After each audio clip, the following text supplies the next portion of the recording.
be in the spotlight, but there's a much bigger problem when it comes to the overall number of shootings in the city.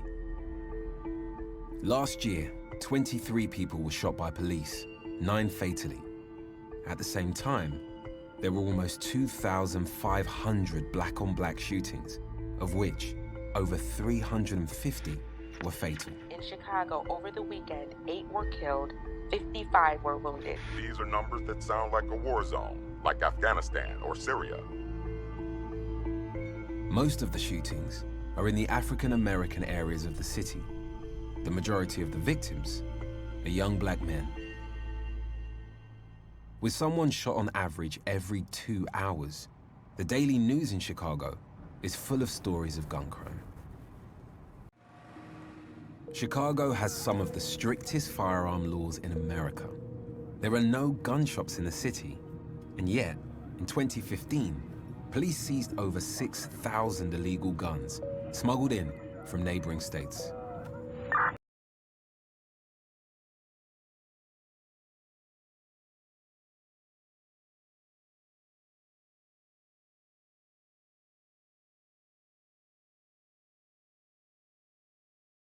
At bodegas in the Bronx since last Wednesday. Police releasing this surveillance video of one of the suspects wearing a black and light blue jacket that says Boogie Brats on the back.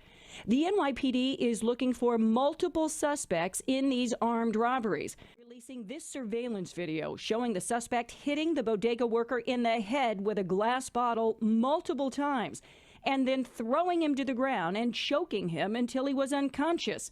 The bodega is located on Victory Boulevard in the Tompkinsville section of Staten Island. Police are asking for the public's help in identifying this suspect. 4 people were shot in 25 incidents. 8 of them were shot at a gathering in Bed-Stuy, Brooklyn. News 4's Mark Santia joining us live in Bed-Stuy with what the NYPD says it's doing to curb this crime, Mark. And Natalie, you take a look around, you can see this is still an active scene. You see there are dozens of evidence markers on the ground, and there are dozens of victims in local hospitals, the aftermath of a bloody weekend across the city. Chaos at the Eleanor Roosevelt houses, women and men loaded onto stretchers as first responders try to help 8 victims wounded in a barrage of bullets. Firecrackers or gunshot noise, and it just woo, woo, woo, and then the helicopters came along. Daryl Walden saw the carnage outside his Brooklyn home. While this resident says he does not have all the answers to the surge in shootings, he does stress we definitely don't need no defunding the police, that's for sure. You know what I'm saying? You know, I think it's getting out of hand. The key is more gun arrests. We're at the highest level of gun arrests in 25 years. More cooperation between NYPD and community to get the information that PD needs for those prosecutions. 24 hours, there have been at least 4 shootings in the city, resulting in at least 7 people shot, including 2 men in the lobby of this building, as well as 3 students walking home from school.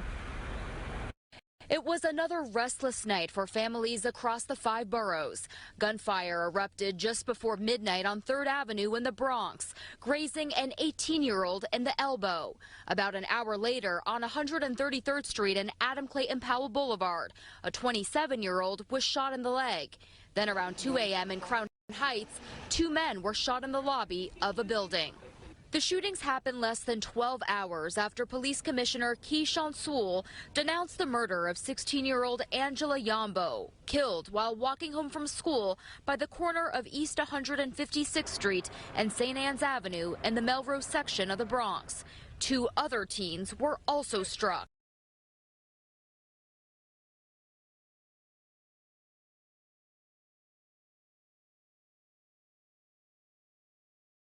Story we're following tonight, the Sacramento County DA officially filing murder charges against 3 men in last month's deadly shooting on K Street and explaining why it took so long to make those charges official. 6 people were killed, 12 additional people were shot. There were at least 70 to 80 people in the vicinity of this shooting. Smiley Martin, his brother DeAndre Martin, and Matula Payton have all now been charged with 3 counts of murder in connection to that shooting.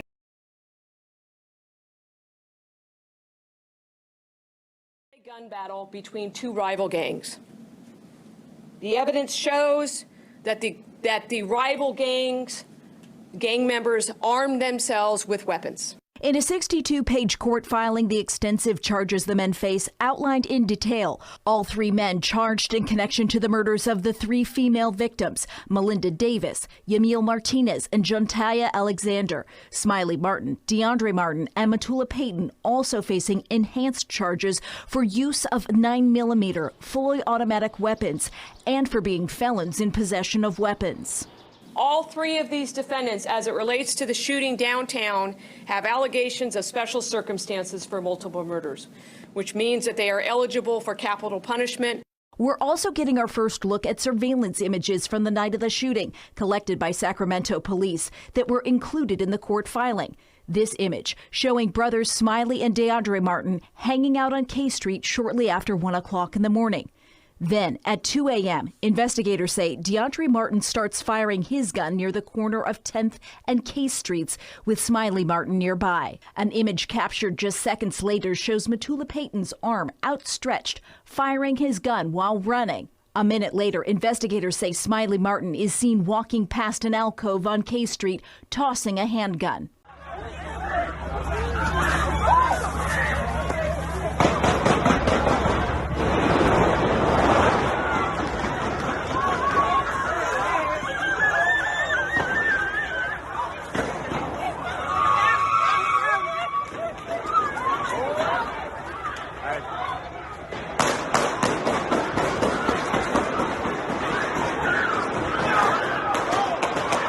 Distribute all of the stuff they stole, and it's very organized. It is, and that is something that's new. What we used to see is these robberies would happen and then they would sell them out of the back of a trunk or at flea markets and swap meets. Well, now those flea markets, swap meets, and back of trunks, it's on something called the internet. And you don't just sell it here, you can sell it abroad. You can sell it anywhere, and the way that it's set up in the internet, the seller can be anonymous. So, rather than, let's say, stereo equipment, we're seeing high-end entire clothing, we're seeing high-end video equipment, we're seeing everything out there. So Larry, it's going to have to be not only the theft, but also going to be the supply chain that gets it to the people that are paying under for it. But it's got to start somewhere, and right now what he's saying is, you know, let's get it going rather than just sort of pointing fingers and saying, yes, it's over here, but what about this and that? College. But he says when one of his best friends was shot to death, he slid off his path, pled guilty to possession of a gun, and spent 2 years in jail, 3.5 on probation for conspiring with a known gang member. What were you doing with the gun? Protection. You see so much stuff happen, and you don't want to be that person. So it's pick up a gun or just be around and probably get shot with no way to protect yourself.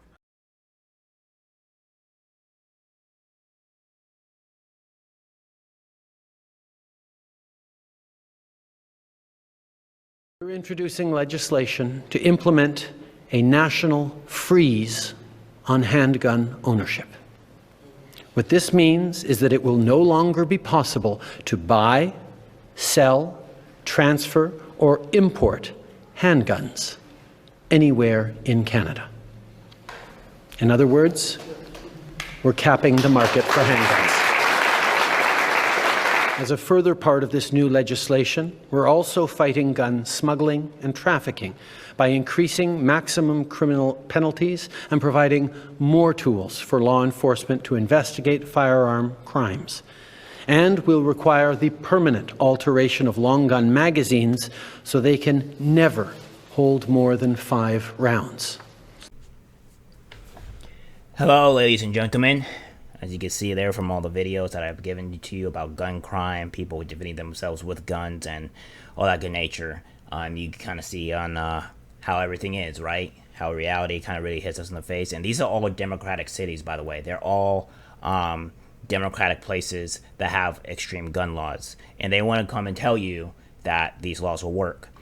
And by the way, there is a guy that was in my comments about a week ago or so, give or take, and he was talking about how Justin Trudeau is doing a good job, right? And how majority of people are, you know, that want what Justin Trudeau wants, right? Well, guy in the comments Here's something that you will probably be very surprised about. All the stores were crazy. Justin Trudeau's gun crackdown sparks handgun panic buying ahead of the freeze on sales.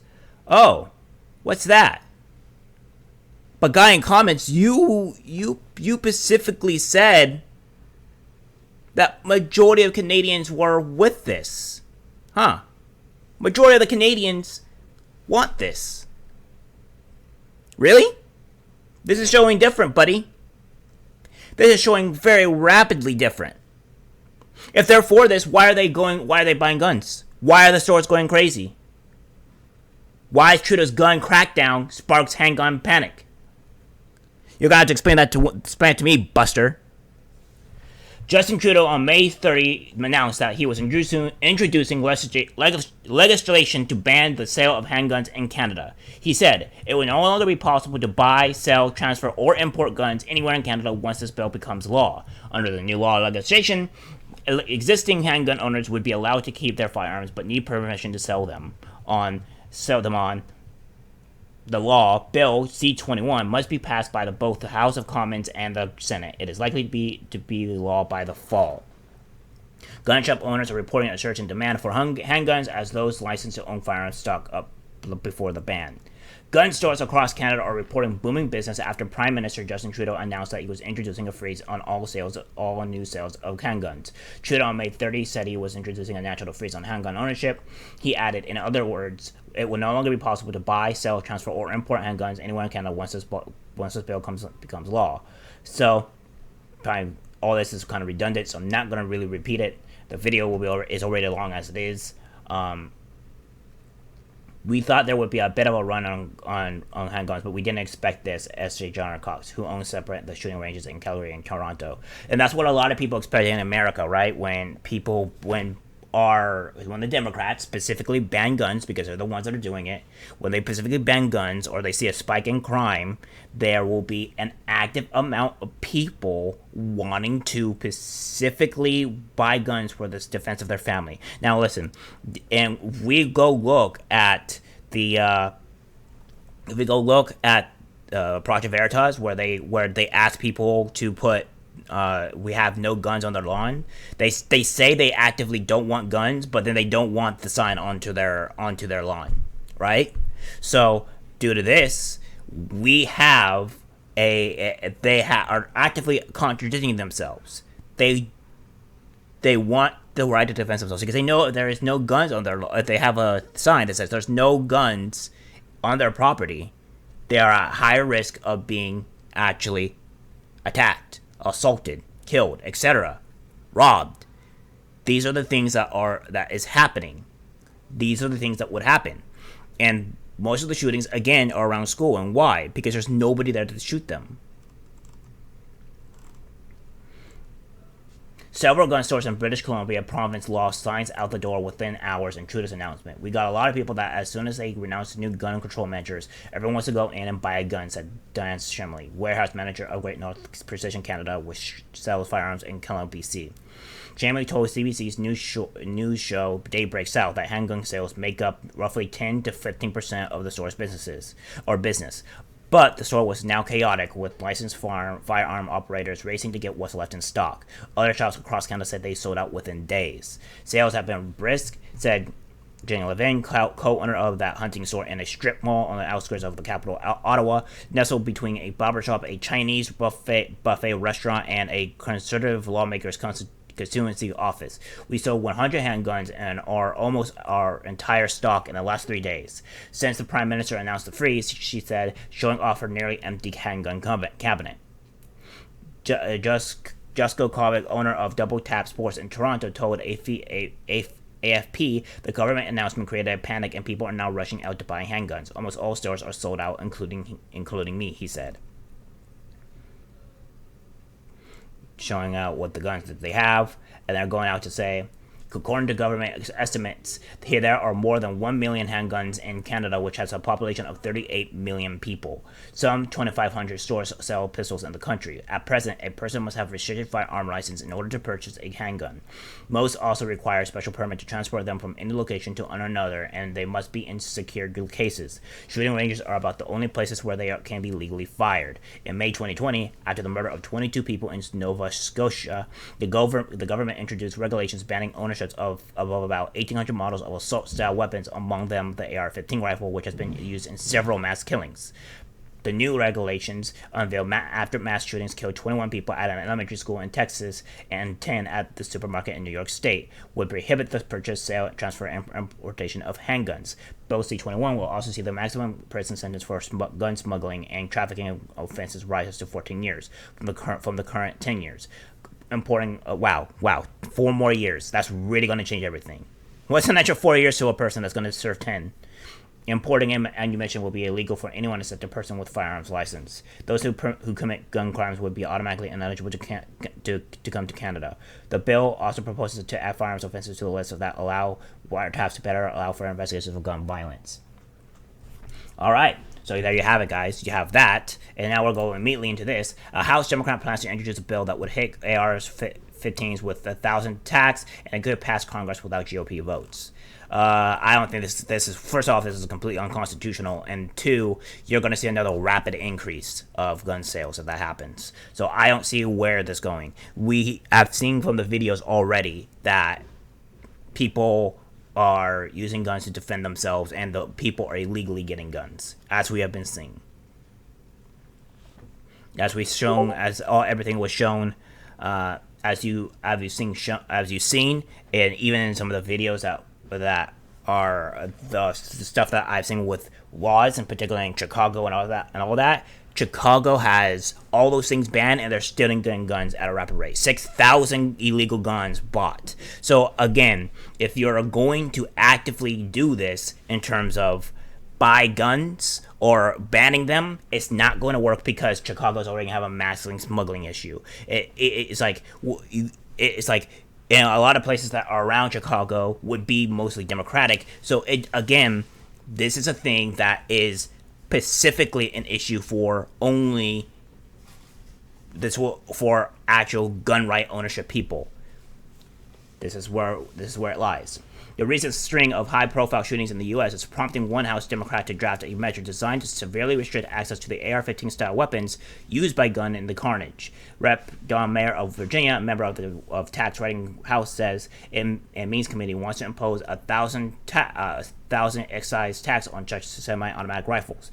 What it's intended to do is provide another creative pathway to actually make some sensible gun control happen.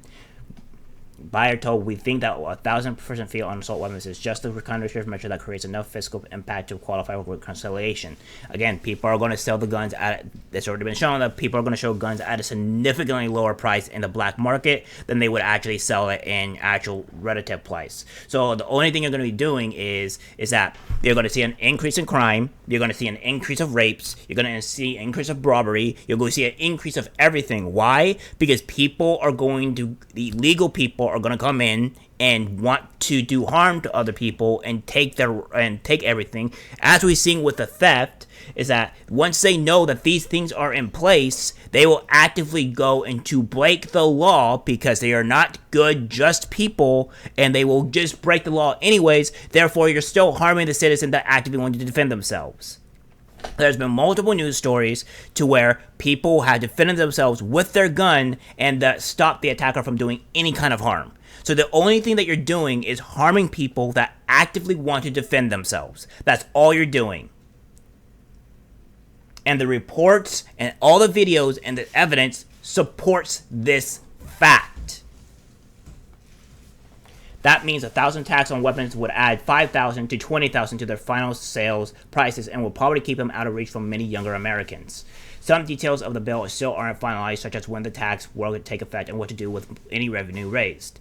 Again, you say younger Americans, but we're not going to look at the actual specific on how 70% of women are abusive to their children, which is a statistic that's already been shown, and then how single motherhood has been also the cause of issues that would be that increases the crime, has a way higher chance of men being incarcerations and doing crime and having increasing rapes due to single motherhood. And then we'll also have to go down into the fact that all the other issues that would pertain to what is increasing all this, like the attack on males and attack on specifically on what's going on to males, and then what is causing the psychological damage or mental damage to these people that want to commit this. But we don't want to combat or have these difficult issues because it's deemed as not politically correct, racist, or sexist, and nobody wants to bring that out. Even Republicans don't even want to go out and face these actual facts. Yes, we understand this single mother issue. Even if you want to say, okay, all the guys are leaving, okay, then let's address onto why all the guys are leaving. We need to ask these big questions because this is how we solve the issues. Removing the defense of people, active defense of people that have rights and have not commit crimes, is asinine. Some details of the bill aren't finalized, such as when the tax would take effect and what to do with any revenue raised. It's also unclear how much money it would generate. The National Shooting Sports Foundation in 2014 brief cited that estimates that AR-15 style rifles account for 1 in 5 guns purchased in the U.S. Gun sales have surged since then, and last year reached their second highest level recorded. Exactly, and as I said, all it would do was increase the sales again. It would just create another surge. You wouldn't be solving the issue. And then, like the one black guy did that specifically was going to sell his gun that to people just so he can make a profit, that is considered the black market, and then that is all that's going to do is that you're going to create a bigger black market. You people do not think on what you do. In fact, the only reason why they're doing this is because they want control over your lives, and that's it. The Democrats have actively been proving this time and time and time again, that this is what they've been wanting to do. So, expect, if this law does go through, expect a massive increase in gun sales, a massive increase in crime, and a massive increase of the black market. Good job, Democrats. You have successfully done what you achieved. Oh, and more people dying, by the way. Law enforcement agencies in the U.S. military wouldn't be subject to the tax, Beyer said. The legislation would also apply only to future sales, not to the 20 million AR-15 style rifles already estimated in circulation across the U.S. Doesn't matter. You're also going to impose a buyback as well, which is what Biden has said, which is, again, another Democrat. Other guns used for hunting and other recreational purposes would also be exempt. Bullets wouldn't be subject to the new tax, but high-capacity magazines that carry more than 10 rounds of ammunition would be aggressively taxed at that level. Again, you're also not going over the fact that when in desperate and dangerous situations, people tend to miss, they panic. So the reason why there's extra rounds is because it's to compensate for the person panicking. Even high-level gun people panic in situations sometimes like that. It's going to happen, hence why there's more rounds. And then you're going to say, well, this person had a gun. Why didn't he defend themselves? Because that's, again, when they take away the guns and they have people with the guns and they only have 5 bullets in the chamber, and they're going to be like, oh, well, or 5 bullets in the magazine, they're going to be like, oh, well, he had a gun. Why didn't he defend himself? Because he only had 5 rounds. The person was panicking, and he probably wasted the first 3 or 4 shots panicking. Hello? Beyer's definition of assault rifle closely mirrors a measure that Rep. David Sikilian of Rhode Island is pushing. That bill would buy weapons that with at least one military characteristic like a pistol grip or a forward grip. House Democrats are rallying around their own expansive gun control package, separate from Senate negotiations on a narrow bill centered on mental health, red flag laws, and a modest expansion of background checks. Again, red flags are bad because people will use it maliciously anyways. So you have to be specific on what you're going to do on the red flag laws. The House bill is expected to fall flat in the upper chamber with stiff GOP resistance. That likelihood prompted Beyer to eye reconciliation, the legislative tactic, allow proposed laws to bypass the Senate's 60-vote threshold known as a filibuster and pass with a simple majority. Notice how the Democrats are actively going to want to find a way to bypass bypass some other party so that way they can get this law in? Why do you think that is exactly? Why do you think they want to bypass another law? If their law is so great and just, why do they go to the other party just to run it through and see if it's okay? Of course not. They don't want that because they know that majority of Americans don't want this. Taxes get more difference in budget reconciliation than other policies from a parliamentarian point of view. Zach Mueller, the director of the economic program at the center-left Third Way think tank, told Insider. So a pure excise tax that isn't set too high as to end all sales should pass by rule. 20,000 is pretty much saying it's done. Most people can't spend $5,000 or $20,000 on a gun that's already around that much. So it would be around $25,000, $30,000 for one single gun. Beyer said he was open to negotiating the $1,000 tax. There's nothing magical about that 1,000% number. He said it's severe enough to actually inhibit and restrict sales, but also successful enough that it's not even seen as an absolute ban. It's pretty much a ban. There are instances stretching back decades of Democrats seeking massive tax increase on guns and ammo to make them unaffordable. Senator Daniel Patrick Moynihan of New York said in 1993 that he wanted to tax handgun ammunition out of existence to curb crime, the New York Times reported. And what did the video show you that I just put in that showed exactly the difference? Crime in New York is skyrocketing, not just due to the Democrats who also wanting to defund the police, but also due to the fact that Democrats have a heavy ban on guns. Guess that's not really stopping the mass shootings. Then in 2020, a pair of Democrats introduced similar measures to raise taxes on weapons, though not at the scale Beyer is seeking. Both Republican Hank Johnson and Senator Elizabeth Warren of Massachusetts put forward plans to triple the tax on handguns to 30% and to nearly quadruple the tax rate on shells and cartridges to 50%, again increasing the black market. Those went nowhere in Congress, and the Beyer placed steep hurdles as well. Democrats are likely to be worried that Republicans would further cast them as tax and spin liberals in an election year in which the party faces major headwinds to keep control of Congress. It might also violate Biden's pledge not to increase taxes on people earning under $400,000. Little research exists on whether hiking taxes on military-style weapons could prevent violent crime. Generally, the path has been used by states and cities to raise money for public safety initiatives and not to prevent gun violence. Excise taxes exist for alcohol, cigarettes, and soda in some local localities and try to discourage people from purchasing them. But a major tax on AR-15 sour hasn't been implemented at the state or local level. We don't have a lot of information on that will happen if guns raise taxes, if taxes are raised. Robert McClellan, a senior fellow at the Urban Brookings Tax Center, told Insider. But a gun tax at 1,000%, I can see how it would dissuade people from purchasing a taxed firearm. It would, because it's pretty much being made unpurchasable. Alright guys, that's it for the video. Like, subscribe, share, and I'll see you in the next one. Take care. And let's fight back against this BS, by the way.